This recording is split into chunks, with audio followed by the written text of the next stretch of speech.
Hello friends, வாங்க புதினா கொத்தமல்லி சட்னி டேஸ்ட்டாக எப்படி செய்யலாம்னு பார்க்கலாம். ஒரு வானொலியில் 3 டேபிள் ஸ்பூன் எண்ணெய் விட்டுட்டு அதில் 2 பச்சை மிளகாய் காரத்துக்கு தகுந்த மாதிரி சேர்த்துங்க. 4 வெங்காயத்தை கட் பண்ணி எடுத்துகிட்டு அந்த பச்சை மிளகாயோட சேர்த்து அதையும் நல்லா வதக்கிடுங்க. வெங்காயம் நல்லா வதங்கிறதுக்கு 1 டேபிள் ஸ்பூன் கல்லுப்பு சேர்த்துக்குங்க. வெங்காயம் நல்லா வதங்கினதுக்கப்புறம் அதில் 3 தக்காளியை கட் பண்ணி அதோட சேர்த்து நல்லா வதக்குங்க. தக்காளி நல்லா வதங்கினதுக்கப்புறமா அதில் கழுவின புதினா கொத்தமல்லியை சேர்த்து அதையும் அதோடு சேர்த்து நல்லா ஆட் பண்ணுங்கள். ஆட் பண்ணி நல்லா வதக்கிக்கிட்டே இருங்க. எப்பொழுதுமே எண்ணெய் பிரிஞ்சு வர அளவுக்கு நீங்கள் வதக்கணும். நல்லா வதங்கினதுக்கப்புறமா அதில் கொஞ்சோண்டு புளி சேர்த்து அதையும் கொஞ்சம் நேரம் வதக்குங்க.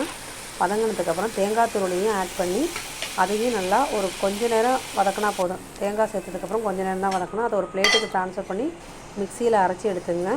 அதுக்கப்புறம் கடுகையும் கருவேப்பிலையும் தாளித்து அதோட ஆட் பண்ணுங்கள்.